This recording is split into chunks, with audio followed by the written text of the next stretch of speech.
Kuku Raadios välja öeldud seisukohad ei pea ühtima Kuku Raadio seisukohtadega. Te kuulate Kuku Raadiot.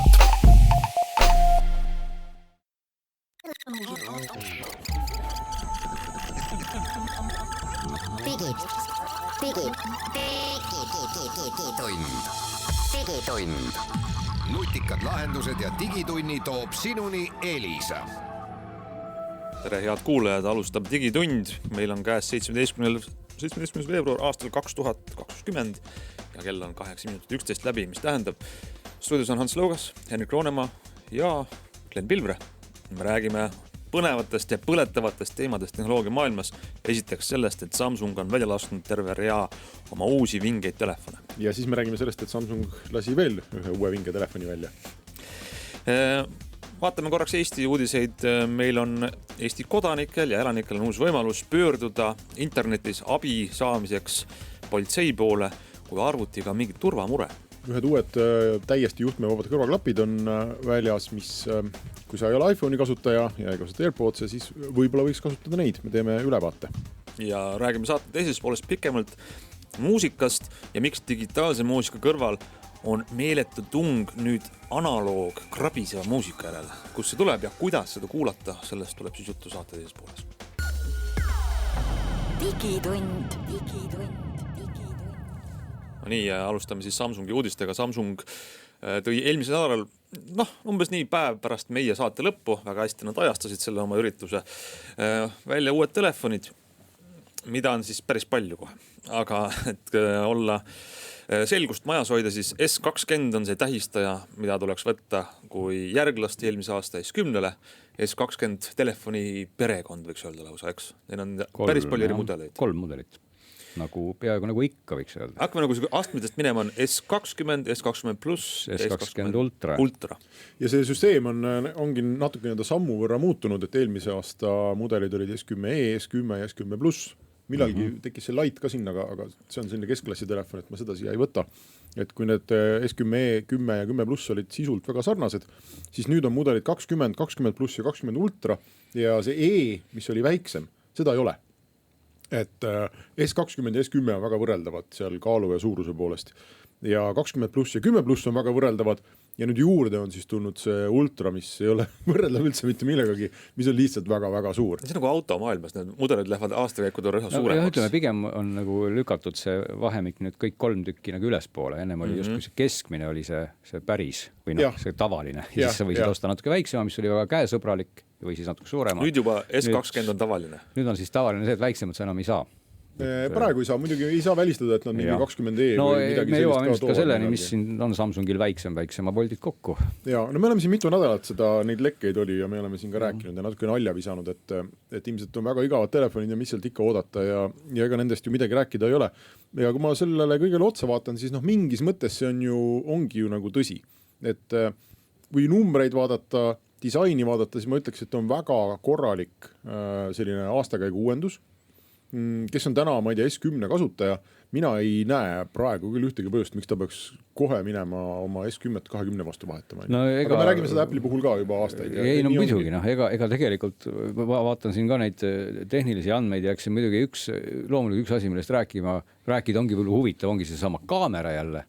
Ja siis seal on siis Samsung teinud selliseid, kuidas ma ütlen, tehnilist latti siis nihutanud jälle nagu suhteliselt kõrgele. Üks number on, mis on väga palju üles läinud võrreldes eelmise põlvkonnaga, on aku mahutavus. Ja, Samsungi puhul küll, ütleme nii. Kui S10 aku oli 3400, siis 20 on see 4000. Ja plussi puhul on siis 4100, 4500, et seal on korralikult üles läinud see. Lausa 5000 on, 520 Ultral on 5000 milliampertundi. Aga seal on, mina arvan, või saaks nüüd näha, aga mul hetkel on tunne, et see otseselt aku vastupidavus ei pruugi tõlkuda, sellepärast, et kõik nende uute telefonide ekraanid on 120 Hz-ised. Ehk söövad oluliselt rohkem energiat. Sa saad seda muidugi ka väiksemaks just, ja kui sa selle jõuga väiksemaks keerad, siis sa võib-olla võidad akuajas nagu väga palju.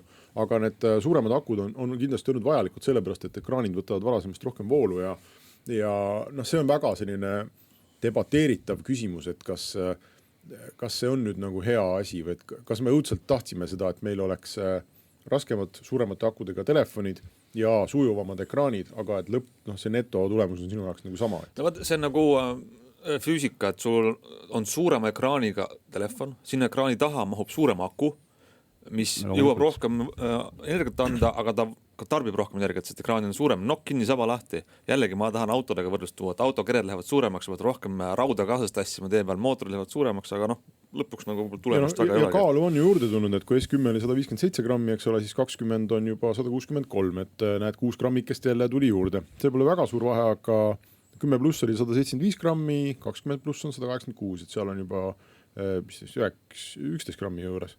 Et vaikselt kogu aeg jälle ronib üles, see suur ultra kaalub üldse 222, aga see on omaette klassis, ma ütleks. Aga Glen, sa tahtsid nendest kaameratest? Ei, no ma ei tea, kas ma tahtsin, ma hakkasin hoopis praegu mõtlema selle peale, et kas ma ei lugenudki seda kuskilt välja, et kuidas see sõrmejälje tuvastus on tehtud, et kas Samsung on ikka jäänud selle peale. Aga vaat siis kaameratest võib rääkida seda, et Samsung on siis nüüd paigaldanud ka sinna hirm palju megapiksleid sellesse kõige kangemasse mudelisse. Ultrasse 108 on siis selle põhikaamera taga. Küll teine asi, mis siis võib-olla märkimist väärib, on ka, et Samsung on siis sarnaselt Huaweile, kes tuli, kui ma eksi, oli see P30 Pro oli see telefon, kus Huawei pani 5-kordse optilise zoomiga objektiivi sinna siis paralleelselt telefoni korpusega, niinimetatud periskoop, ja Samsung on teinud nüüd samamoodi, pannud sinna siis 4-kordse optilise zoomiga objektiivi niimoodi risti või ütleme siis teistpidi nagu peeglitega, ja siis kokku pigistab 48 megapikslisest sensorist, mis selle teleobjektiivi taga on siis 100-kordse zoomi võrreldes tavalainurgaga. Ja väidab, et siis kuni 10-kordne zoom on siis tal täiesti kvaliteedi kadudetta, kuna see sensor on 48 megapikslit ja siis ta teeb sensori peal kroppida, et selline nagu kuidas telefoni kohta väga, väga kõvad numbrid. Ja seda on ka esialgsed sellised päris reviewsid ju väljas, mina ei ole näinud, et oleks, aga need, kes on neid telefone nagu katsetanud ja seda zoomi proovinud, nad ütlevad, et see 10-kordse zoomi jutt vastab tõesti tõele. Ja see pilt, mis ütleme, et Huawei telefonil, mis on tõesti ka erakordselt hea pildi kvaliteediga, oli P30 Pro zoomi poolest, et seal taga, kui ma ei eksi, oli vist 8 megapiksline sensor, et Huawei nagu küll ka seal tegi mingit hübriidzoomi ja pakkus ka peaaegu vist 100-kordset kokku, aga kroppima pidi lihtsalt tunduvalt rohkem, et kui sul on 48 megapiksline sensor seal taga, siis sul on lihtsalt nagu rohkem arenguruumi, aga nüüd ka vale oleks võib-olla nagu kohe vaimustusest lakke hüpata, et see on nagu midagi väga-väga uut, mida keegi teine ennem teinud ei ole, eks ole, et seda kroppimissensori pealt alustas juba Nokia oma, mis oli pureviuga ja tegi väga ilusaid pilte peaaegu 10 aastat tagasi, et seda tehnoloogiat kasutavad tegelikult täna väga paljud mobiiltelefonid. Aga mis nüüd on standardvarustuses, on ikkagi sa teed telefoniga videot, mis on 8K-s. Nüüd selle uute Samsungi telefonidel. See on hea sa oled point. Väga tulevikuks valmis, sest et kui palju meil neid mudeleid siin telekapoodides müügil on? Ma olen nagu erakordselt skeptiline selle 8K sellise tavatarbija tuleku osas, et ma ei tea, kas ma seda 3D-ga tahaks päris võrrelda, tuleb. Aga vaata, kusagil on lihtsalt inimvõimete piirid, et ma tooksin paralleeli ka ekraani resolutsioonidega. Et kui ekraani resolutsioonid siin omal ajal oli vist see Steve Jobs, kes ütles mingid kuldsed sõnad, kui palju peab olema neid piksleid seal ekraani peal. Ja edasi sellest on mõttetu. Ja vaikselt hakkavad kõik tootjad sellest tegelikult aru saama, et keegi jälle aeg-ajalt pushib seda ekraani resolutsiooni kusagile kosmosesse, aga siis on aru saada, et tegelikult ei ole sellel vahet, et sul ei ole vaja ekraani peale panna miljonid pikslit, et oleks terav. Nii et see 8K natukene minu jaoks on küll seal maailmas, et paljudele meist täna siis 4K-st väheks jääb.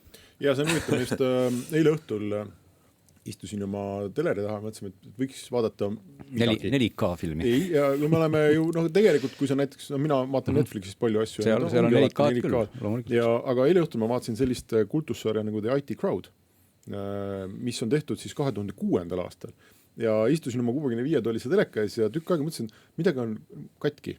Et kas mul on netiühendusega mingi probleem või et pilt on lihtsalt nagu nii halb ja udune. Ja siis selgus, et ei ole. STS. Aastal 2006 oligi selline pilt ja nüüd ma lihtsalt ei ole enam harjunud sellega.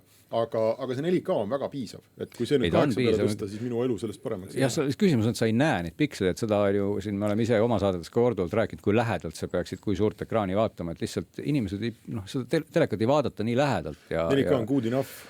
Absoluutselt. Et muidugi tootjatele väga meeldiks, kui see tuleb ja kui me muidugi meelde tuletame ka, kuidas nagu 4K salvestus tuli ka ju ennem nagu telefonidesse ja fotoaparaatidesse, et on nüüd juba nii-öelda sealt de facto versus siis telekanalid, eks ole. Ma ütlen siia lihtsalt kiiresti ära, et sõrmele lugeja on, klaasi on ja kõrvaklapipesad on kadunud. Nagu ikka. Eelmisel põlvkonnal olid, nüüd enam ei ole. Aga mul on teile küsimus, oli just kõige odavamal. teile küsimus see, et kas hind on õiglane, seda ma küsin teilt pärast väikest pausi.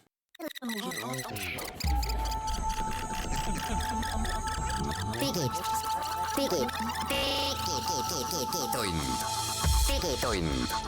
Nutikad lahendused ja digitunni toob sinuni Elisa. Digitund läheb edasi ja me ei saa üle ega ümber S20 jutu teemadest. Ma tahtsin teilt veel küsida seda, et kuidas te siis hindate Samsungi telefonide hinnastamist? Kiidate siin ühte ja teist asja, 8K teile ei sobi, aga jällegi need megapikslid sobivad. Aga 900 eurot on siis alghind ja see krutib kuni 1349 euroni siis ultra puhul.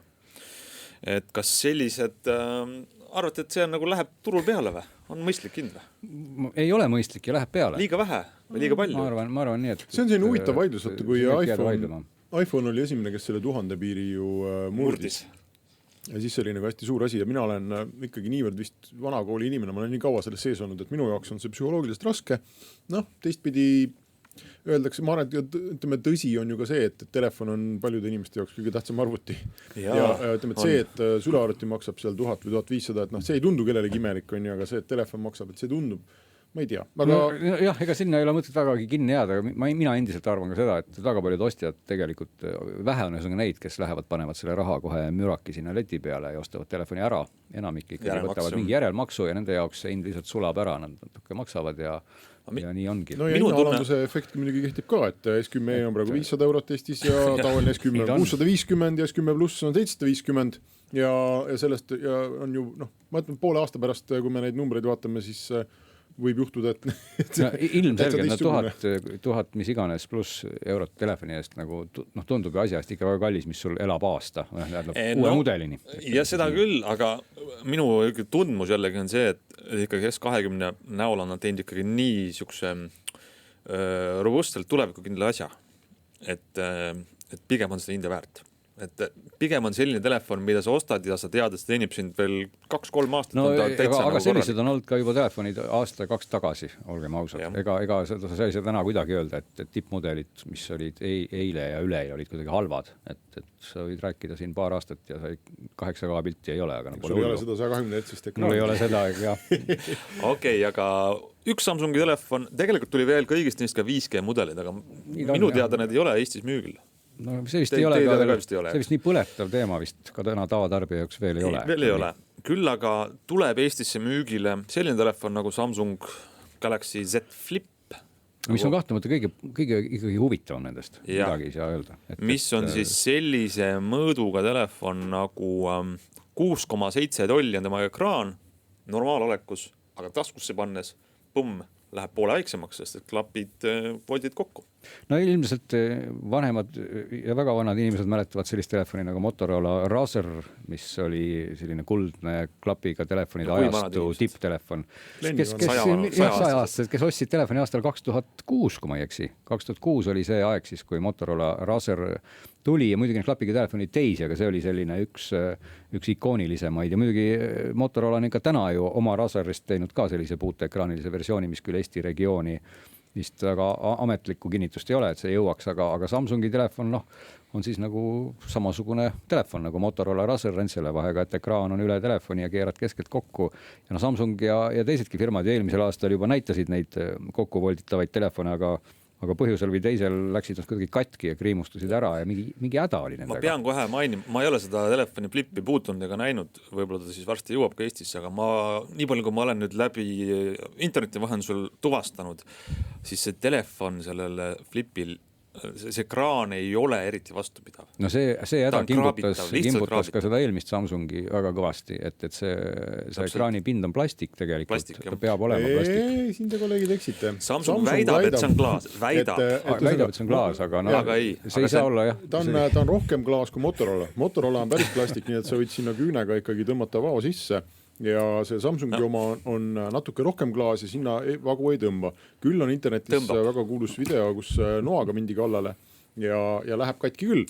aga et no võib-olla sa ei peaks oma 1500 eurose telefoni kallale muidugi noaga minema. No mina vaatasin internetist videot, kus mees küünega tegi ilusa Samsungile või? Flipile, jah, tegi peale ikkagi no väga ilmselt võib selle üle muidugi üldse vaielda, et defineerime ära, et mis asi on klaas, eks ole, aga noh, selge on see, et painduv ekraan ei saa ilmselt oma olemuselt lihtsalt olla nii pinnakõva, kui seda... Muidu huvitava faktina Samsung pakub sellele Z-Flipile ka ekraani kaitset ja kui ma nüüd õigesti meeles on, siis Ameerikas käidi välja ka ekraani vahetuse hind, mis oli hämmastavalt madal. See oli seal pealt $100.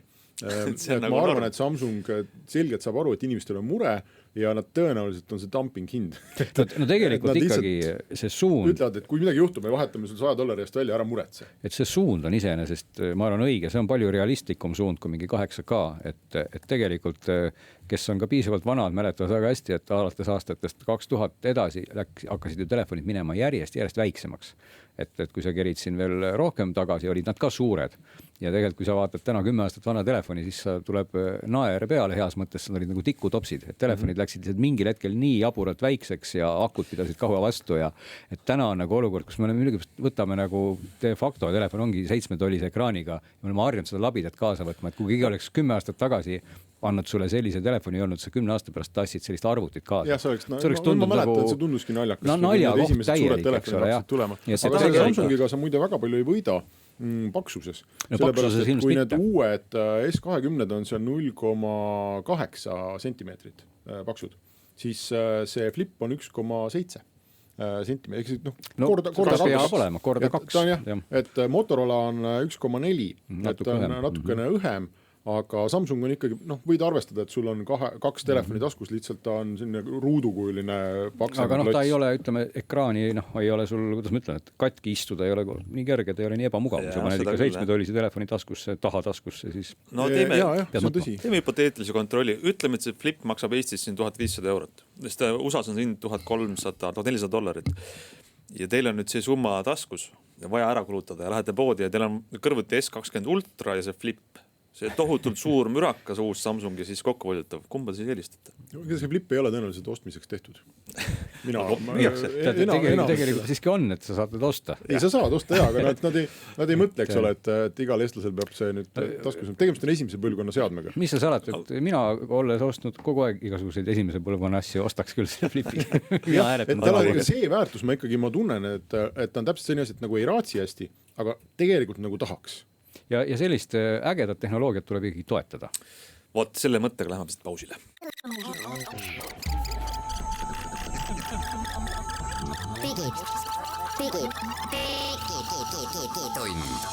Digitund. Nutikad lahendused ja digitunni toob sinuni Elisa. Digitund jätkub ja räägime nüüd veel mõne lühikese uudise, enne kui lähme pikema teema juurde. Hea teade on Eesti politseilt kõigile neile, kes oma asju internetis ajavad ja satuvad mingisuguse mure otsa ja ei tea, kuhu ja kust abi küsida, siis on politsei küberkuritegude teadetest vastuvõtmiseks avanud uue lehe, mille nimi on küber, C ja Y-ga nagu cyber, nagu inglise keeles, .politsei.ee ja sinna cyber.politsei.ee saab edastada siis teate, kui on arvutiga mingisugune probleem juhtunud, mis tundub olevat kellegi pahatahtlik tegu, mõne siis kurjategija või mõne muu teate. Ja kohe, kui see leht avada, siis on võimalik anda kirjad näiteks, mis sorti muredega sinna võib pöörduda. Sain kahtlase kirja või näiteks minu konto võeti üle, minu masin on nakatanud pahavaraga, minu hallatavad veebileht rünnati või minu kontolt on raha varastatud, et täiesti sellised elulised olukorrad. Mis siis saab? Vilkurid peale ja tullakse sulle koju? Eriüksus. Ütled, et sain kahtlase kirja. Siis saad edastada siis muud teadet ja siis hakkab lõpuks uurimine, et kas see on kuritegu või mingi muu intsident. Kui aus olla, juriidiliselt on see keeruline. On olemas küberkuritegu, mis on puhtalt arvuti infosüsteemi vastu suunatud kuritegu. Siis on olemas muu kuritegu, keegi tahab raha välja petta, aga teeb seda arvuti vahendusel. Ja siis kolmas võimalus on, et see ei ole kuritegu, aga lihtsalt on turvaintsident, millega siis tegeleb hoopis võib-olla. Kindel oleks ikkagi veekahuriga purustada arvuti. Ei, see on liigne agarus, ma ütleks. Aga politsei on avanud uue lehe, need asjad on lihtsamaks tehtud, sinna saab kui on kahtlus, saab panna kirja teate, saab anda kontaktid jätta, mis on näiteks, kui tead, et rahaline kahju on välja petetud ja siis täpsemad juhist ja abi saada politsei käest või siis RIA käest. Nii et küber. No aga see-eest Jaapani valitsus on jaganud tasuta 2000 iPhone'i neile inimestele, kes vaevlevad koroonaviiruse käes laeval karantiinis. Et neil oleks ikkagi lõbusam, et neil oleks väidetavalt ikkagi võimalik suhelda meditsiinipersonaliga ja lähedastega, aga minu arvates on teinud Jaapani valitsus ühe nagu möödalaskmise, nimelt iPhone'id kõik ju on näotuvastusega, aga kui inimestel on vanemad need odavamad ei ole? Ei, aga siin pildi peal on need uued. Anti ikkagi uued. Et siis, kui koroonaviiruse hirmus on ju kõik nende gaasimaskidega seal või respiraatoritega, siis läheb ju segamini, sest näotuvastus ei tööta. Ei tööta jah, ja seda hiinlased on juba aru saanud. Et on suured artiklid on ilmunud selle kohta, et ega sul on väga keeruline selle iPhone'iga, kohmakas lihtsalt, on midagi teha, et iga kord, kui sa tahad telefoni lahti teha või näiteks ka maksta, kui on hästi palju mingeid mobiilimakse lahendusi. Kusjuures, et täiesti sellise, kui sa hakkad nagu selle peale mõtlema isegi viiruseks, ega Aasia inimestel isegi ilma selle uue ja huvitava koroonaviiruseta oli kombeks nende maskidega väga palju käia. Et huvitav, kuidas Apple tegelikult nagu sellest on mööda vaadanud, et tuleks ikkagi teha ka selline maskiga näotuvastus. Ühe ettevõtja kommentaari ma lugesin, ei suuda meenutada miljonist suurtest, aga ütlesid, et proovisime teha ainult silmade tuvastuse, aga liiga vähe andmeid tuleb, et tuleb vale positiivsed ja inimesed lähevad sassi. No aga ega võib-olla, kui sa oled seal nohus ja köhid, ega see privaatsus ei ole enam esmatähtis. Aga räägime muusikast pikemalt ja võib-olla võtaks kõigepealt ühe sellise konkreetsema uudise. Henrik on proovinud soetanud endale uued Jabra klapid. Ja mina olin suur fänn, kuna ma ei ole praeguses eluetapis ei ole iPhone'i kasutaja, muidu ma ülitõenäoliselt kasutaks neid uusi AirPods, mis nad on Pro või? Need on head. Need on head. Siis ma pean vaatama, et mis Androidi maailmas on head ja seal on viimasel ajal on seda valikut väga palju tulnud. Ma tean, et Glenn on ennast koolitanud osa ekspertiks nende alal, aga mina olen kasutanud nüüd aasta aega Jabra Elite 65 tõhklappe, mis on alla 200 euro ja olen nendega väga rahul olnud ja nüüd tuli uus mudel 75 tõh. Muide, millest tuleb kohe veel uuem mudel, 75 tõh pluss või ma nüüd ei eksi. Sellest ma ei tea midagi. Kas ma ostsin liiga vara? Sa ostsin liiga vara, jah. Peaks olema aktiivse mürasummutusega mudel tulema ka. Aga uus on, ühesõnaga, minul ei ole väga sellist laialdast turu ülevaadet, et sellest me räägime siin ülejärgmises saates, ma arvan, Gleniga. Aga nii palju ma võin küll öelda, et kes tahab sellised igapäevaseks kasutamiseks häid täiesti juhtmevabasid klappe, siis üsna üksmeelne hinnang on, ma vaatan tead sa, ma ütlen, ma parandan ennast, et uue mudeli teeb mürasummutusega Samsung Galaxy Buds Plus, nii et ma siin lohutan. Sul vedas, jah. Kuulajale selgituseks, et ma oma silmaga vaatan neid klappe, need on ikkagi need, mis käivad siis kummiotsikuga kõrva kuulmekanalisse. Jah, sellised mummud, mis käivad su kõrva sisse, et nad on eelmistest Jabradest tunduvalt väiksemad. Karp ise on tunduvalt väiksem. Appis näeb nüüd ka seda, palju karp on laetud, mis on väike selline mugavusteenus. USB-C laadimine on juurde tulnud, mis on väga tore. Ja olles nädal aega kasutanud, siis heli kvaliteedi vahe on väga suur. Et need eelmised klapid olid siis hästi siidis ja natuke summutatud heliga. Ja muusikat kuulata mul üldse ei meeldinud, sest muusika oli nii igav. Et miski ei häirinud, isegi kui see oli väga halvasti salvestatud köögilaua all ja jumal teab millega, mis mikrofoniga, siis need Jabra klapid mängisid selle ikka välja sellise kuulatavana, et ta ei häirinud ka tundide kaupa kuulates. Siis nüüd nende uute sound on hästi palju selgem, puhtam ja kuidagi, ma ei tea, hifi on nagu võib-olla valesti öeldud, aga muusikat on palju parem kuulata. Ja Glennile ka mina tegelikult juba etteruttavalt öelnud, et ma panin neid mingi üle 10 kõrvuti ja tegin sellest pika loo, mis kunagi ilmub siin digis tõenäoliselt ja siis me räägime pikemalt ja seetõttu ma võrdlesin neid siin ka teistega ja väga palju klapid sealt on väga head ja Jabrad on ka soundi poolest, nagu Henrik ütles, väga okeid, et nad on sellise kuidas on üks vanakooli mees, kes teab, mis on laudne snupp. Võt siis Jabrades on see laudne snupp nagu natuke sisse vajutud, et bass on hästi tüse, kõrged on sellised mõnusad mahedad ja keskriba on natuke nagu vähem, et selline hästi ja mahe kõlapilt, mis sobib sellise moodsa tümaka muusika kuulamiseks ja üldse kõigeks ja seal on muide Equalizer äpis.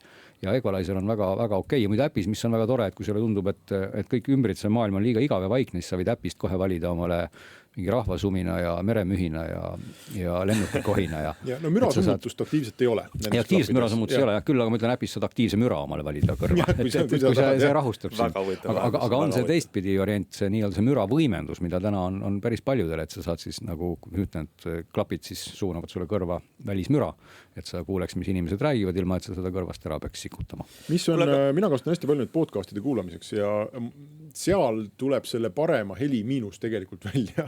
Et sa kuuled liiga hästi, kuidas keegi matsutab ja sest et podcastide puhul heli kvaliteet on väga kõikuv.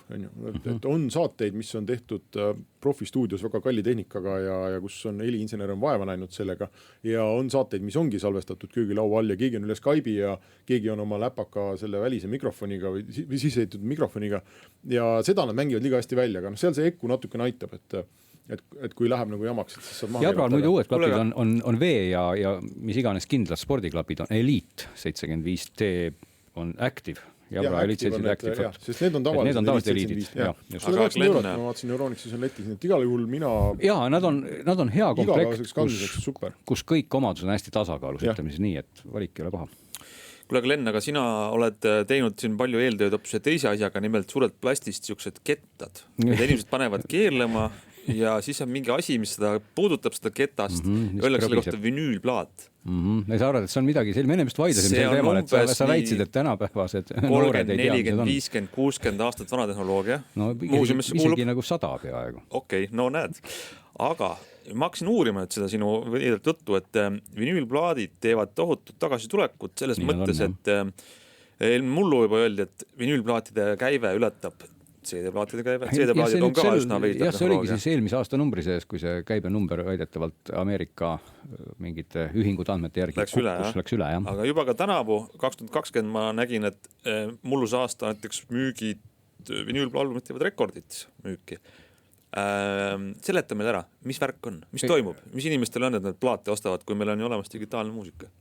Seal on ilmselt põhjuseid ongi mitu ja sellest ma isegi mõtlen, kus oleks nagu õige pihta hakata, et number 1 on see kindlasti, et seda turundatakse praegu sellise väga jõulise sõnumiga, et vinüülide heli on selline mõnus, avar, parem ja üldse ei ole nii kole, nagu on digiheli ja väga sellised tunnustatud portaalid, või ma ei tea, nagu How Stuff Works ja leidub ka sellised Eesti saite, kes täiesti tõsimeelselt kirjutavad selliseid fakte, et vinüülplaadi analooghelid suudavad eristada ka selliseid kiireid helimuutusi, nagu näiteks trummilöögid ja trompeti mingid kõlavärvid. Ja, et analoogheli suudab seda, et digiheli lihtsalt ei suuda nii kiireid helivõnkeid edastada. Et sellist infot ikkagi inimeste peadesse nagu üritatakse paigaldada ja mis on, ütleme, asjade käigus edurutult, see on nagu laus vale.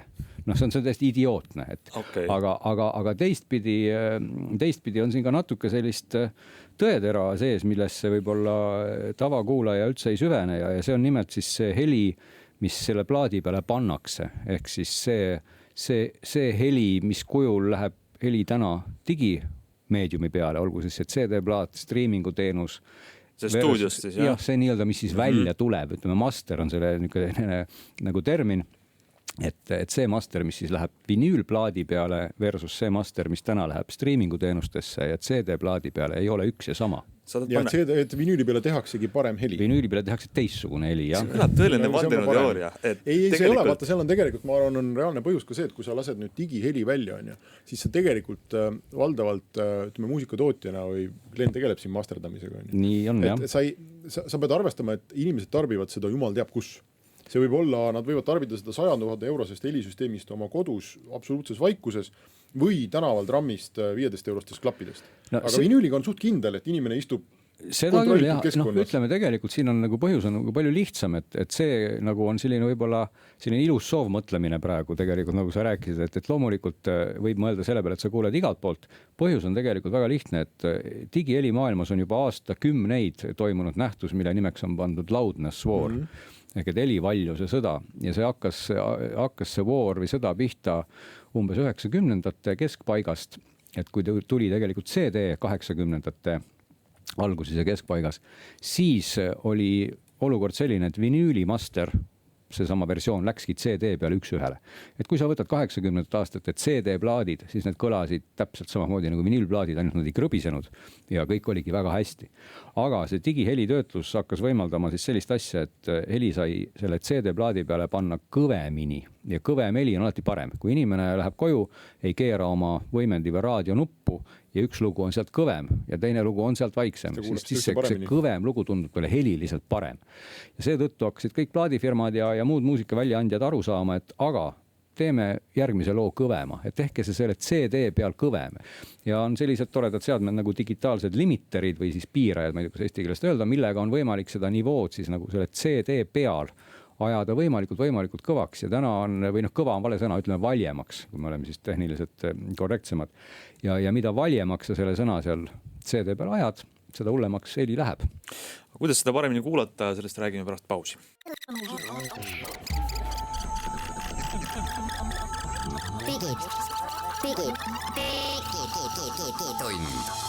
Digitund. Nutikad lahendused ja digitunni toob sinuni Elisa. No digitund läheb edasi.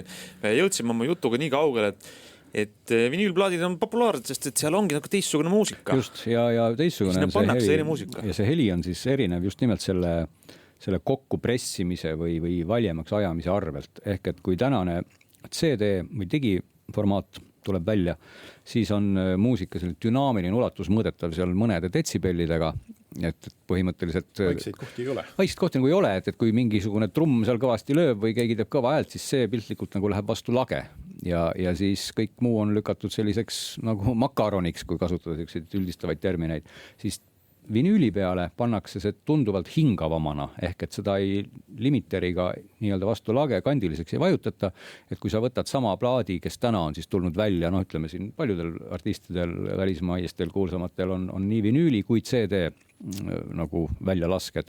Ja olen neid siin vaadanud riburadapidi erinevaid ja see pildi erinevus ongi selline, et kui te laine kuju nagu vaatate, kes kujutab ette sellistes tarkvarades on näha, kuidas helilaine välja näeb, siis vinüüli helilaine näeb välja selline siksak, aga digihelilaine, mis on siis CD peal või streamingu teenuses, näeb välja nagu makaron. Aga jõuame siis sinna välja, et kui tegelikult toodetakse sellest artisti loomingust erinevat sorti heli. Nii on. Ja sinu jutu järgi see digitaalne heli on ikka palju halvem. Palju on liialdus, et ega ta ei ole siis nagu spektri mõttes halvem, et siin ei tasu nagu segamini ajada seda MP3 versus siis plaadi juttu, et MP3 pakib kadudega ja seal tekivad nagu teistsugused helishäired, et digiheli häired täna on eelkõige seotud nagu sellise dünaamika ja avarusega, et nagu kuidas ma ütlen, kas siis kuidagi heli nagu hingab, et lihtsalt seda poolt, et CD helis on tunduvalt vähem, et vinüüli peal on seda täna rohkem. Aga mul on selline ketselik küsimus. Kui mul tahaks nüüd nautida seda hingavamat heli, aga mul ei ole vinüülplaadi mängijat ja ma ei osta vinüüli, kas ma seda kuidagi läbi arvuti ei saa teha? Siis sa pead leidma sõbra, kellel on vinüülplaadi mängija, mõni täna moodsam nendest, sest et paljudel tänastel vinüülplaadi mängijatel on võimalik digiteerida heli. Ehk et seal on USB pulgaauk, näiteks nagu Denonil või siis siin paljudel firmadel on USB väljund, et sa ühendad oma vinüülplaadi mängija arvuti külge ja tõmbad selle hea dünaamikaga heli omale digitaalsel kujul arvutisse ja sa saadki selle suurepärase vinüüli masteri nüüd omale arvutisse, tõsi, ta natuke krõbiseb, aga see-eest on ta hingavam. Las ma kontrollin õigesti aru. Stuudios tehakse valmis ägedam, hingavam versioon muusikast. Pannakse krõbiseva plaadile, ma panen selle kodus mängima ja siis ripin selle omale arvutisse. Väga õigesti oled aru saanud. Ja ma ei saa seda kuidagi otse stuudios. Sa ei saa seda kuidagi otse, sellepärast, et kui sa selle otse saaks, siis sa saaks ju seda kopeerida ilma krõbinata. Ja siis jõuaksime me tagasi alguspunkti, et sa ei taha enam osta vinüüli. Nii et põhimõtteliselt on see nüüd tõesti vandenõuteooria või mitte, aga kõik tuntud firmad, ütleme Sonyga eriti eesotsas, väga jõuliselt täna räägivad, kuidas high-res sound ja vinüül on palju parem ja siis sa peaksid nagu ostma selle ja siis digiteerima selle ära. Aga kas see kõik on päris totter ja naljakas, sest et kui ma saaks täna osta selle digikujul, selle sama vinüüli masteri, siis oleks kõik jälle väga hästi, nagu oli 80-ndatel. Aga ei ole ja endiselt ei ole, olgugi, et tänased streamingu teenused, mida ma olen siin sõna palju kasutanud, nagu YouTube, iTunes, Spotify, kõik nad tegelikult täna nivoo mõttes tasandavad heli ehk et teevad seda vaiksemaks. neil on nagu kindlad, helimaailmas on selline LUFS, on selline standard loudness unit full scale, mille järgi tegelikult helivaljust siis doseeritakse kõikides nagu väljaannetes, igal pool meedia omavahelistes ülekannetes. Ja selle skaala põhiselt siis automaatika mõõdab ära lugude tugevused. Ja tegelikult selline keskmine CD, mis täna välja tuleb, on selle LUFS-i järgi võib-olla seal kuskil 8. Me räägime -detsibellides, et mida väiksem see number on, seda halvem on. Ja YouTube täna tasandab, nii-öelda langetab nivoo 12-13 kanti, iTunes langetab 14 või isegi 16 kanti, Spotify vist oli -14, miinus on seal ees. Ehk et tegelikult, kui sa täna oma selline nii-öelda makaroniks vajutatud digiloo paned streamingu teenusesse ja see on sul makaron, siis tegelikult seda vähendatakse umbes 5-6 detsibelli, et ta oleks ühtlase nivooga, mis tähendab, et sa tegelikult ei võida nagu üldse enam midagi.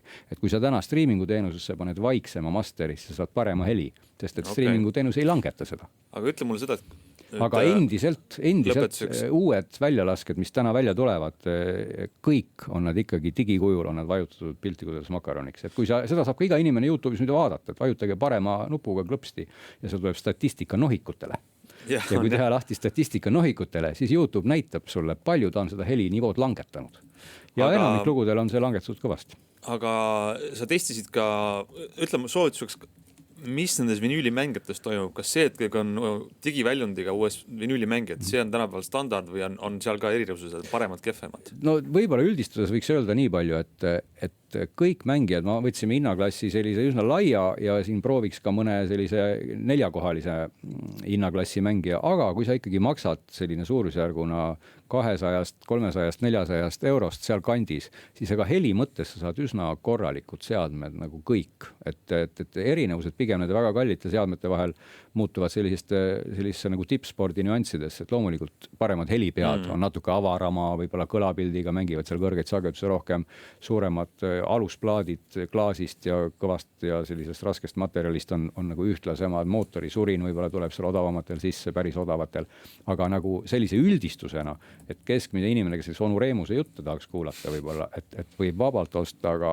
200 eurose mängija Sonyl on pakkuda, küll need plastmassist võib-olla välimus pole suurem asi, aga mängivad väga hästi. Ja ega seal tuleb ikka sama asi mängu, et kui sa maksad nagu palju, saad sa palju sellist viimistluskvaliteeti. Ühesõnaga, loo moraal, meil on parem muusika, mis teeb kõva tagasitulekut vinüülikujul, aga kahjuks seda ei saagi digitaalselt kuulata. Peab ikkagi laskma läbi graafilise plaadi. Aga meie saade täna läbi, aitäh kõigile kuulamast, oleme tagasi nädala aja pärast.